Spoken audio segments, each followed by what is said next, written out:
ദേശീയപാത ഇടിഞ്ഞതിന്റെ ഉത്തരവാദിത്തം കേരളത്തിന്റെ തലയിലിടാൻ നോക്കേണ്ടെന്ന് മുഖ്യമന്ത്രി. ദേശീയപാത നിർമ്മാണത്തിന്റെ മുഴുവൻ കാര്യങ്ങളും നോക്കുന്നത് ദേശീയപാത അതോറിറ്റിയാണ്. ഭൂമി ഏറ്റെടുത്ത് കൊടുത്തു എന്നല്ലാതെ സംസ്ഥാന സർക്കാരിന് ഒരു ബന്ധവുമില്ല എന്ന് ധനമന്ത്രി KN ബാലഗോപാലും പറഞ്ഞു. ഇപ്പം നാഷണൽ ഹൈവേ അതോറിറ്റി എന്ന് പറയുന്നത് അതിൻ്റെ നിർമ്മാണ കാര്യങ്ങളൊക്കെ നിർവഹിക്കുന്നത് നാഷണൽ ഹൈവേ അതോറിറ്റി തന്നെയാണ്. തൽക്കാലം അതൊന്ന് കേരളത്തിലെ ഗവൺമെൻറ് പുള്ളിക്കിടാം എന്നൊരു താല്പര്യത്തിൻ്റെ ഭാഗമാണ് ഈ ചോദ്യമെന്ന് മനസ്സിലായി.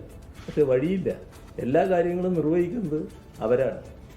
അതിനവർക്ക് കൃത്യമായ സംവിധാനങ്ങളുമുണ്ട്.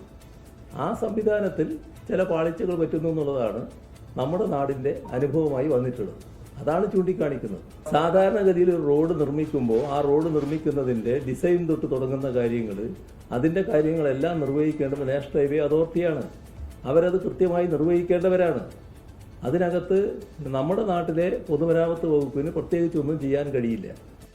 NHAI ആണ് പൂർണ്ണമായും ചെയ്യുന്നത്. NHAIയുടെ ഉത്തരവാദിത്തമാണ്. സംസ്ഥാന സർക്കാർ ഇവിടെ ലാൻഡ് എടുത്ത് കൊടുക്കുന്നു എന്നല്ലാതെ ഒരു ബന്ധവും ഇതുമായിട്ടില്ല. ലാൻഡ് അക്വിസിഷൻ അല്ലാതെ സംസ്ഥാന സർക്കാരിന് ബന്ധമില്ല. പക്ഷെ NHAI ആണ് ടെക്നിക്കലി നോക്കുന്നത്, കോൺട്രാക്ട് അവർ കൊടുക്കുന്നത്. അപ്പൊ NHAIയുടെ കോൺട്രാക്ട് ചെയ്തേക്കുന്ന ഈ കാര്യങ്ങളുടെ ഡിസൈൻ സംബന്ധിച്ചുള്ള കാര്യങ്ങൾ നോക്കാൻ ഇന്ന് തന്നെ അവരുടെ എക്സ്പെർട്സും ഉദ്യോഗസ്ഥന്മാരും എല്ലാം വരുമെന്നാണ് പറഞ്ഞത്. ബാക്കി ഇതിന്റെ നടപടിക്രമങ്ങൾ, ഇത് ചെയ്യേണ്ട കാര്യങ്ങളെ സംബന്ധിച്ച് വളരെ സീരിയസ് ആയിട്ട് തന്നെ ഈ ഏജൻസിയും NHAI നോക്കണമെന്നാണ് ഗവൺമെന്റ് അഭിപ്രായം. അവരുടെ ഇത്തരം കാര്യങ്ങൾ ഉത്തരവാദിത്വം. ലോകത്തെവിടെയായാലും ഏത് സമയത്തും 24 വാർത്തകളും ഓഗ്മെന്റഡ് റിയാലിറ്റി പാക്കേജുകളും എക്സ്പ്ലെയിനറുകളും വിശദമായി കാണാൻ ഞങ്ങളുടെ YouTube ചാനൽ നിങ്ങൾക്ക് സബ്സ്ക്രൈബ് ചെയ്യാം.